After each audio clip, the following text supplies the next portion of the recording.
Hello प्यारे बच्चों, आज हम क्लास 10th के गणित के अध्याय 1 वास्तविक संख्याओं का अध्ययन करेंगे। लेकिन इससे पहले हम आज क्योंकि 10th क्लास के पहले लेक्चर की शुरुआत कर रहे हैं, तो कुछ इस टॉपिक से रिलेटेड क्लास 9th में जो हमने पढ़ा है 9th क्लास में, उसका कुछ अध्ययन करेंगे। वास्तविक संख्याओं से पहले भी कुछ संख्याएं होती हैं, उन संख्याओं को हमें पढ़ना है। तो जो सबसे पहले प्राकृतिक संख्याएं, ये सबको पता होना चाहिए। प्राकृतिक संख्याएं, ठीक है।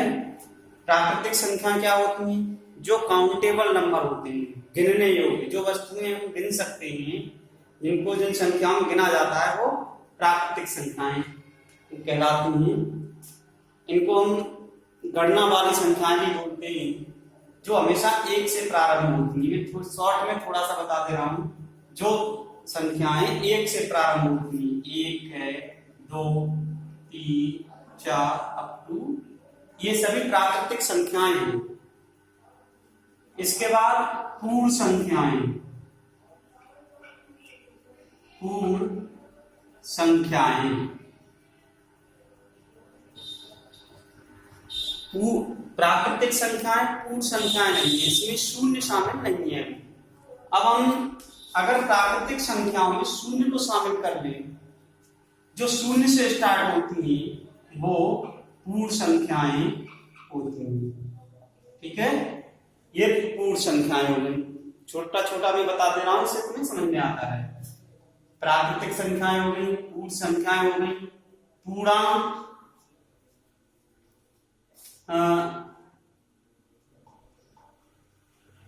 सम संख्याएं,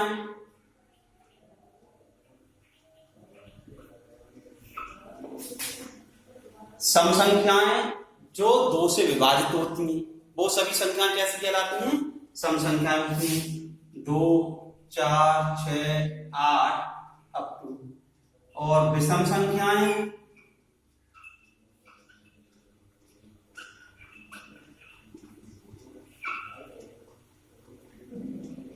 विषम संख्याएं 2 से विभाजित नहीं होती हैं, वो सभी संख्याएं विषम संख्याएं कहलाती हैं। 1, 3, 5, 7 अप टू।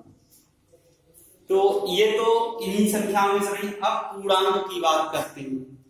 पूर्णांक जो पूरे तो हैं,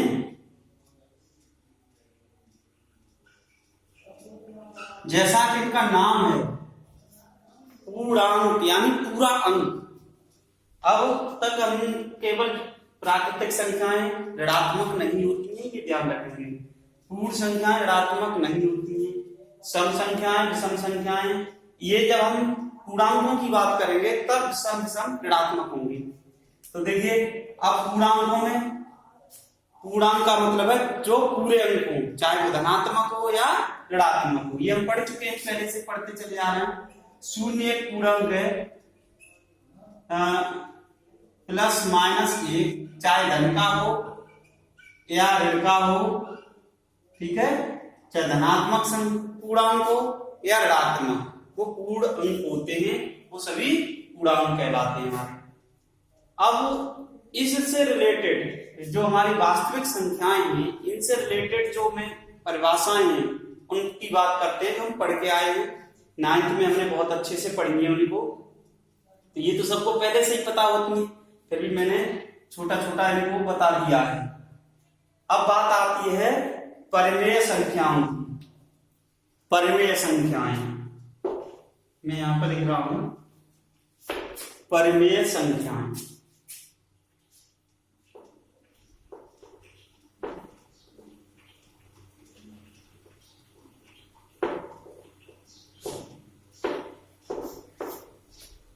ये सब इसलिए बताना जरूरी है कि हमें यह पता होना चाहिए कि वास्तविक संख्याएं क्या हैं।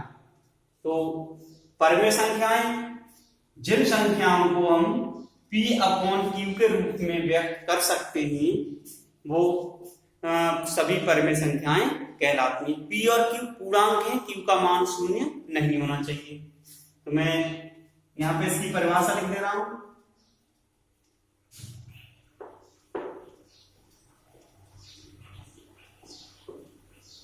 संख्याओं को P/Q के रूप में लिख सकते हैं।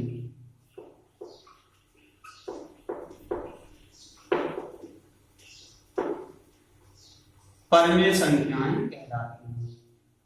परमेय संख्याएं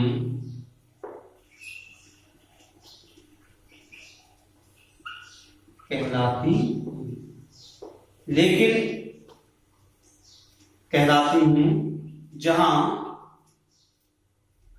Q is not equal to 0, Q का मान शून्य नहीं होना चाहिए, और P तथा Q पूर्णांक इतना ही अंतर होता है भिन्न में और परमेय संख्या में कि यहाँ P/Q पूर्णांक है। अगर मान लो A/B के रूप में कोई संख्या लिखी हुई है, A और B दोनों प्राकृतिक संख्याएं हैं, तो ये भिन्न होगी।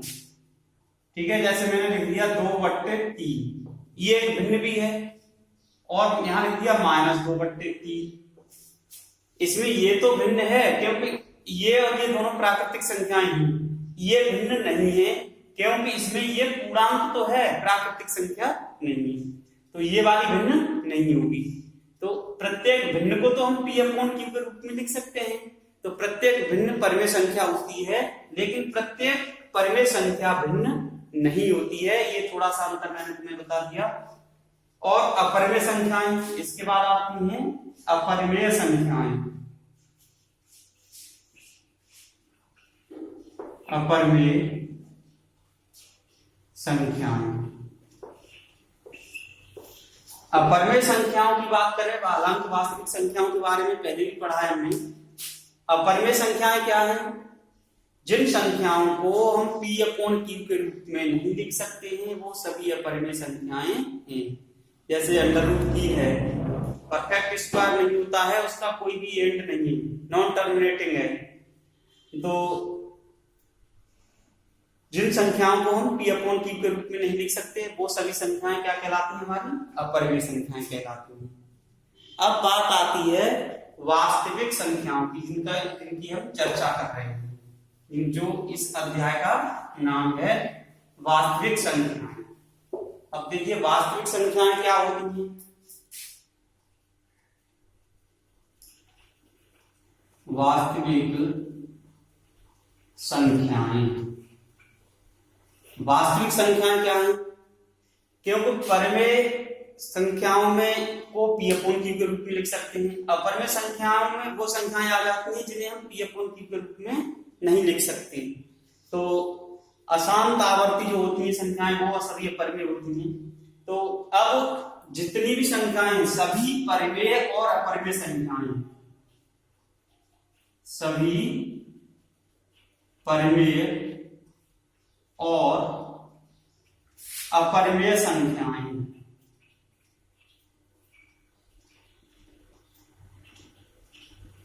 सभी परमेय और अपरमेय संख्याएं वास्तविक संख्याएं होती हैं। वास्तविक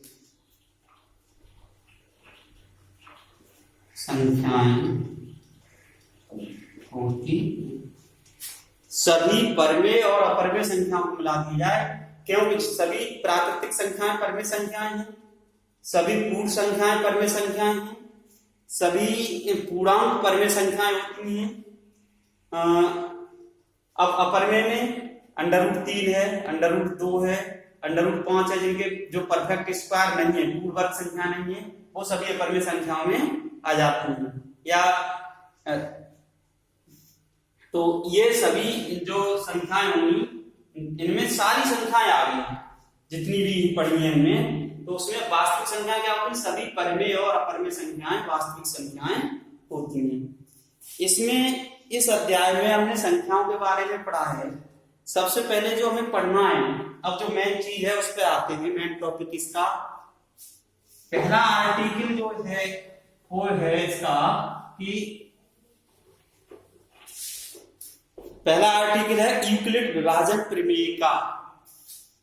यूक्लिड विभाजन प्रमेय का यहां से शुरुआत होती है तुम्हारी। मैंने यहां तक तो ये संख्याएं बताई तुम लोगों को, वो वास्तविक संख्याएं क्या हैं इनको बताया।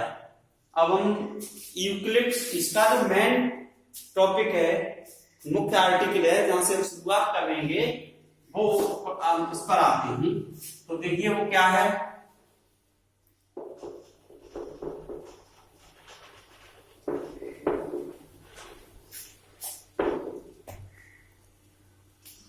यूक्लिड विभाजन प्रमेय का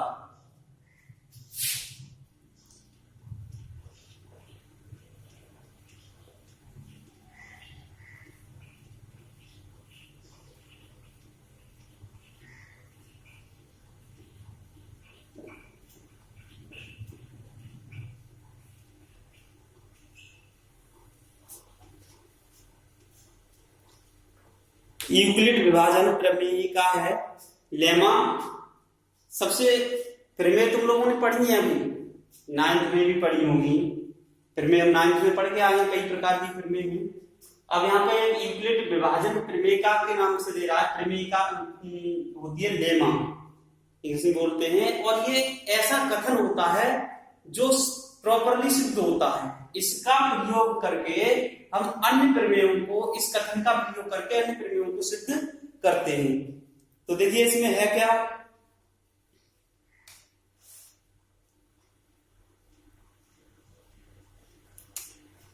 यूक्लिड विभाजन प्रमेयिका के अनुसार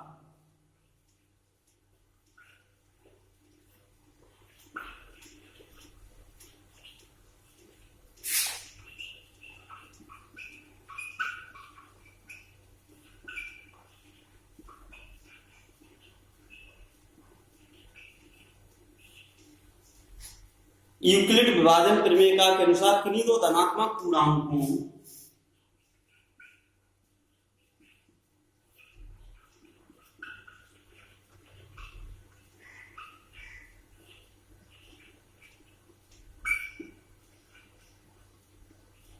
यहाँ पे बात कर रहे हैं केवल धनात्मक पूर्णांकों की। ये ध्यान रखेंगे के अनुसार किन्हीं दो धनात्मक पूर्णांकों ए और बी के लिए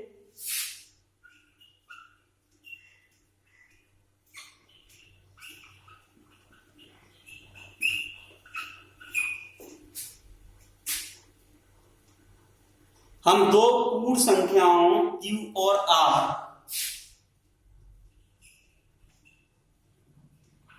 दो पूर्ण संख्याओं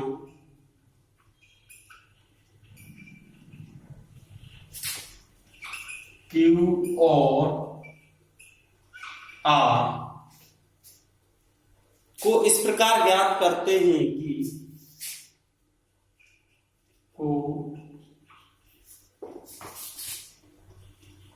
इस प्रकार ज्ञात करते हैं कि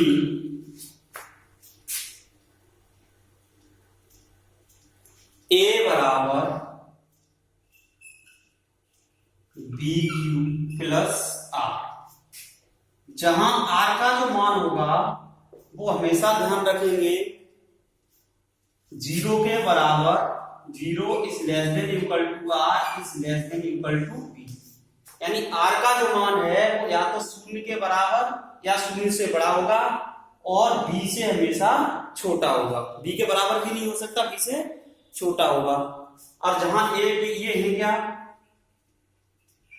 जहां A क्या है हमारा, A बराबर है भाज्य, B बराबर है भाजक,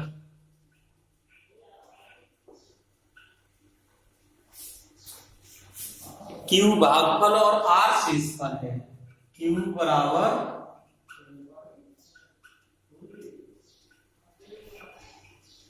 R शेषफल।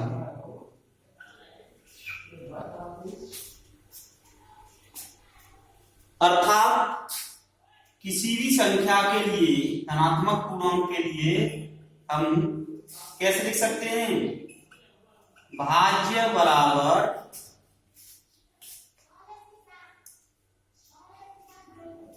भाजक गुणा भागफल और प्लस शेषफल।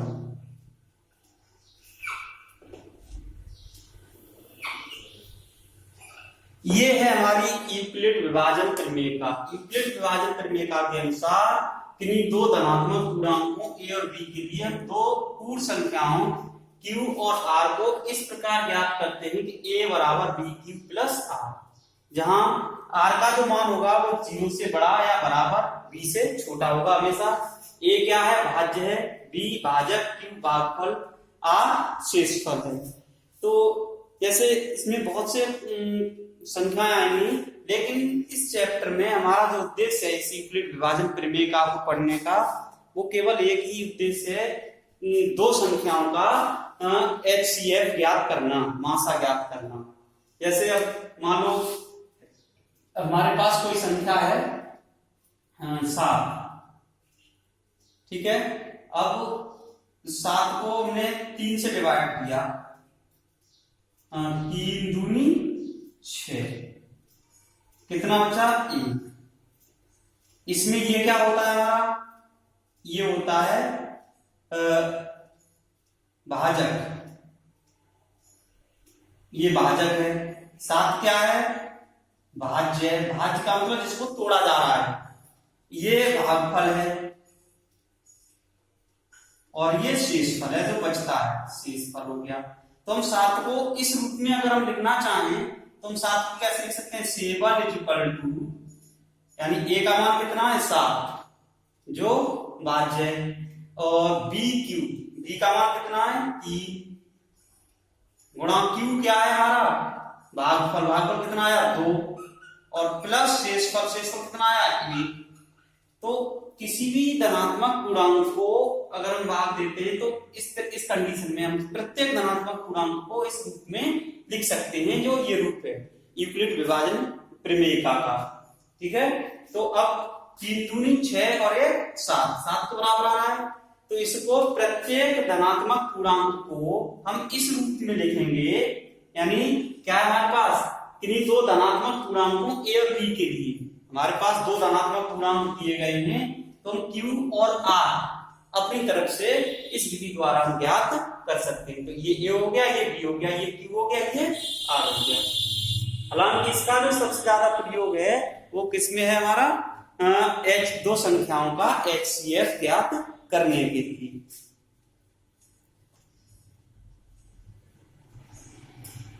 एक एल्गोरिथम और है यूक्लिड विभाजन की, वो इसी पर आधारित है। हमने कुछ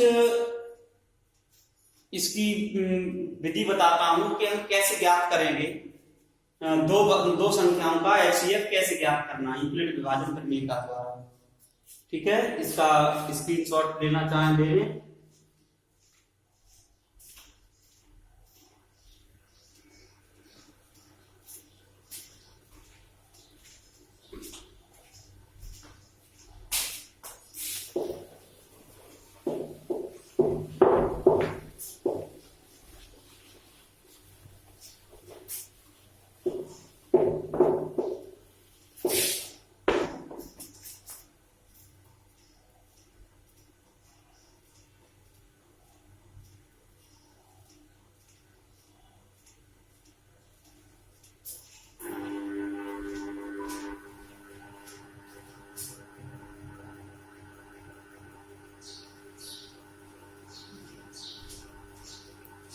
अब देखिए, बात करते हैं हम यूक्लिड विभाजन एल्गोरिथम।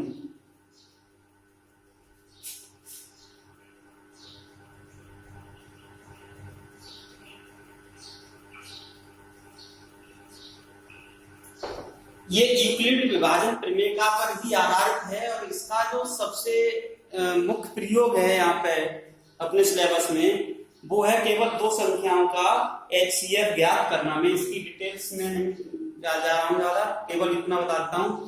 जो यूक्लिड विभाजन एल्गोरिथम है वो प्रमेय का पर ही आधारित है, इसी पर आधारित है बिल्कुल। और इसका जो प्रयोग होगा वो केवल दो संख्याओं का HCF ज्ञात करने के लिए करना है। अभी हमारे जितने भी स्टूडेंट्स हैं जो वीडियो देख रहे हैं उन्हें HCF नहीं पता होगा क्या है। दो संख्याओं का HCF हिंदी में कहूं तो महत्तम समापवर्तक। तो मासा होता क्या है दो संख्याओं का? तो देखिए, दो संख्याएं अगर हमें दी गई हैं तो उनका जो मासा होता है वह सबसे बड़ा पूर्णांक होता है जो उन दोनों संख्याओं को एक साथ डिवाइड कर दे। यानी दो या दो से अधिक संख्याओं का मासा HCF वह पूर्णांक होता है जो वह बड़े से बड़ा पूर्णांक जो उन दोनों को एक साथ डिवाइड करे, यानी एक साथ विभाजित कर दे। ऐसे ही लासा की बात करते हैं। लासा वह छोटी से छोटी संख्या होती है जो दो या दो से अधिक दी गई संख्याओं से पूरी पूरी विभाजित हो जाए। ये बड़ी से बड़ी संख्या होती है जो विभाजित कर दे। तो देखिए, यूक्लिड विभाजन एल्गोरिथम यूक्लिड विभाजन प्रमेय पर ही आधारित है। हम इसका प्रयोग करेंगे। इसके द्वारा दो संख्याओं का HCF ज्ञात करना है और HCF के बारे में मैंने बता दिया तुम लोगों को। दो धनात्मक पूर्णांक दिए गए हैं A और B, उनका HCF वह बड़े से बड़ा पूर्णांक D होगा जो A और B को पूरा पूरा डिवाइड कर दे। बड़े से बड़ा पूर्णांक होना चाहिए जो दोनों को डिवाइड करे। उसके आगे का कोई पूर्णांक एक साथ डिवाइड नहीं करना चाहिए। तो अब इसमें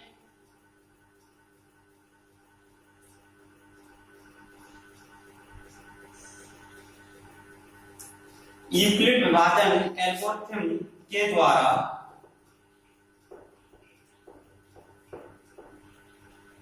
दो संख्याओं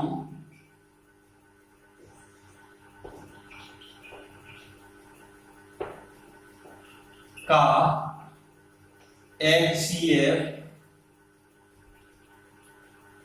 ज्ञात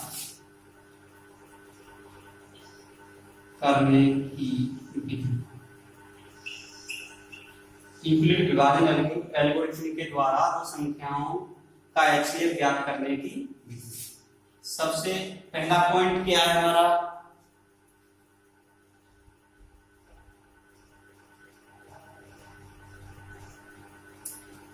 यहां पर मान लेते हैं, माना दो संख्याएं C और D, माना दो धनात्मक पूर्णांक C व D का HCF ज्ञात करना है। तो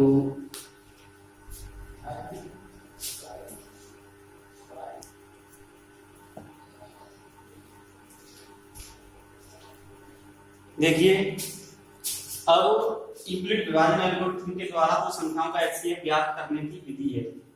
मान लिया हमने दो धनात्मक पूर्णांक C व D का HCF ज्ञात करना है और C बड़ा है D से।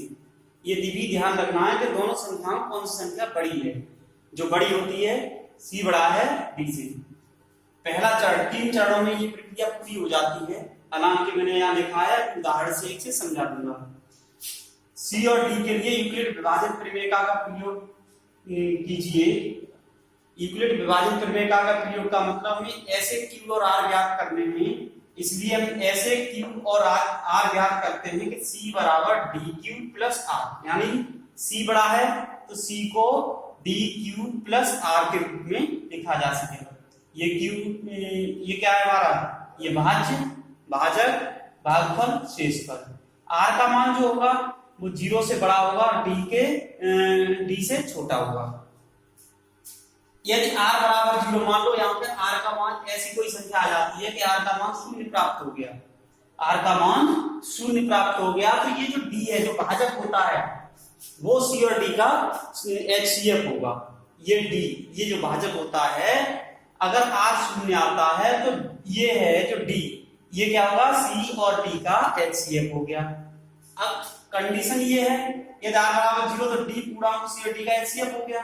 यदि R is not equal to 0, यानी नॉट इक्वल टू का 0 का मतलब है शेषफल आ रहा है, शेषफल 0 नहीं है, तो डी व आर के लिए यूक्लिड विभाजन प्रमेयिका का प्रयोग कीजिए। अब सी छोड़ देंगे, किसको छोड़ देंगे? सी को, डी के लिए और आर के लिए, यानी भाजक और शेषफल। अब इस पर चलेगा डी और आर पर, फिर विभाजन यूक्लिड विभाजन प्रमेयिका का प्रयोग करेंगे। और ये प्रक्रिया हम तब तक करते रहते हैं जब तक हमें शेषफल शून्य नहीं प्राप्त हो जाता। और जिस चरण में जाके हमें शेषफल शून्य प्राप्त होता है, जिस पद में शेषफल शून्य प्राप्त होगा, उसी का जो भाजक होगा, भाजक का मतलब है जैसे मान लो हमने 8 है, 8 बराबर इसको लिख दिया है 4 गुणा 2 प्लस 0, ये शेषफल हो गया शून्य है, ये भाजक है। तो हम 4 और 8 की अगर HCF की बात करें तो 4 होगा, 4 और 8 के HCF की बात करें तो क्या हो गया? 4। तो इसमें हम यह प्रक्रिया तब तक करते हैं जब तक शेषफल शून्य प्राप्त न हो जाए, और जब शेषफल शून्य प्राप्त हो जाता है तो उस स्थिति में प्राप्त भाजक ही वांछित HCF होता है। जो भाजक होता है वही वो हमारा क्या होता है? HCF होता है।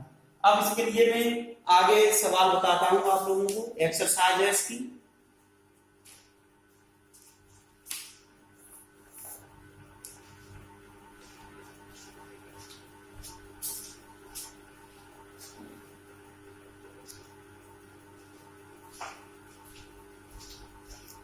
अब देखिए सबसे पहला प्रश्न है इसमें, एक्सरसाइज का पहला प्रश्न है, सभी के पास किताब होनी चाहिए, किताब खरीद लें, पुरानी ले लें और काम शुरू कर देंगे अच्छे से। निम्नलिखित संख्याओं का HCF ज्ञात करने के लिए यूक्लिड विभाजन प्रमेय का, यूक्लिड विभाजन एल्गोरिथम का प्रयोग कीजिए।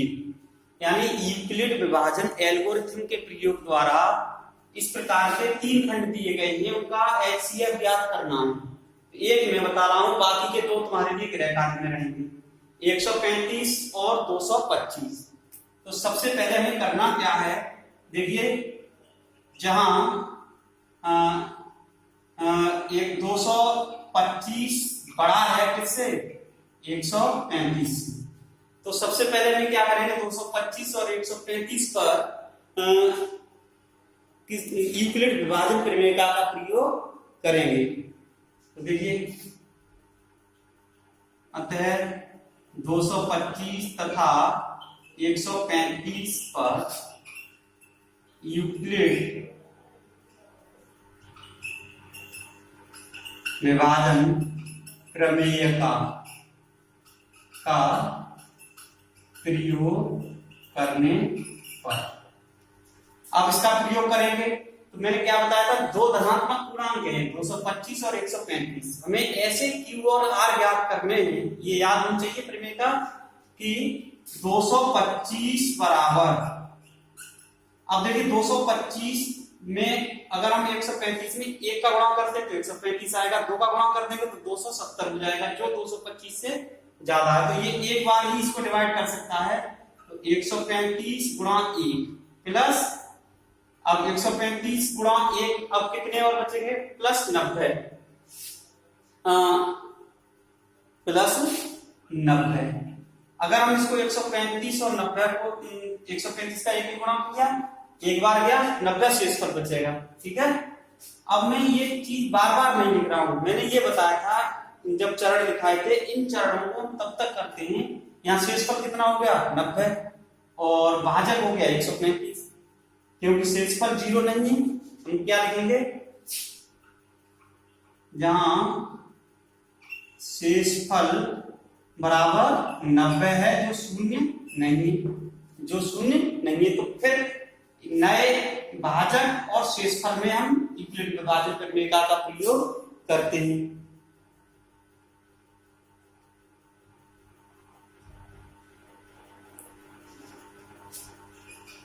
ये प्रक्रिया मैं तुम्हें समझाने के लिए कर रहा हूं, बाकी सवाल तुम डायरेक्ट कर सकते हो। पुनः जहां शेषफल 90 0 नहीं है, 90 आ रहा है, तो हम क्या करेंगे, पुनः 135 तथा 90 पर यूक्लिड विभाजन प्रमेयिका का प्रयोग करेंगे।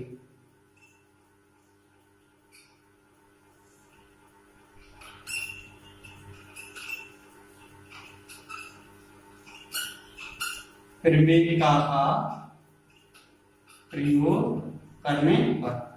अब 135 को कैसे लिख सकते हैं? देखो 90 दूनी 180 होता है, 90 से एक बार जाएगा ये केवल, तो एक ही बार जाएगा, तो 90 गुणा 1, ठीक है, भाजक गुणा भागफल और प्लस शेषफल। अब 90 में और कितने जोड़ेंगे? ये 135 हो जाए, कितना? 45, ठीक है। यहाँ पे भी शेषफल शून्य नहीं है, जहां शेषफल कितना है? बराबर है 45, ये भी जीरो नहीं है। जब ये जीरो नहीं है तो ये प्रक्रिया एक बार फिर करेंगे। अब 45 90 बराबर, अब किस पर करेंगे? इस भाजक पर और शेषफल पर। तो 90 बराबर कितना लिख सकते हैं हम? 45 गुणा 2 और प्लस 0, यहाँ पे आके 0 हो गया, फिर 45 गुणा 2। 90 को अगर हम 45 से भाग देंगे तो 2 बार जाएगा, पूरा पूरा शेषफल 0 होगा। तो 90 को 45 गुणा 2 प्लस 0। अब जहां पे शेषफल क्या हो गया? जहां शेषफल हो गया हमारा 0, शेषफल 0 हो गया। तो अब ये क्या लिख सकते हैं? अतः 225 और 135 का एचसीएफ क्या होगा? जो उस समय भाजक प्राप्त होता है, इसमें भाजक कौन सा है? ये क्या है? भाजक भागफल प्लस शेषफल। जो हमारे अंतिम चरण में भाजक प्राप्त होता है वो उन दोनों संख्याओं का एचसीएफ होता है। तो हम क्या लिखेंगे? अतः 225 और 135 का एचसीएफ बराबर कितना हो जाएगा? 45। एचसीएफ कितना होगा? 45। जो लास्ट चरण का भाजक होता है वो उन दोनों संख्याओं का एचसीएफ होता है। अब ये 90 और 45 का भी एचसीएफ होगा, 135 और 90 का भी एचसीएफ होगा, और 225 और 135 का भी एचसीएफ होगा। इस एल्गोरिथम में इसका सबसे महत्वपूर्ण प्रयोग यही है कि इसमें यहां से शुरू करते हैं हम। 225 135 का भी 45 होगा एचसीएफ, 135 और 90 का भी 45 होगा, 90 और 45 का भी 45 ही होगा एचसीएफ।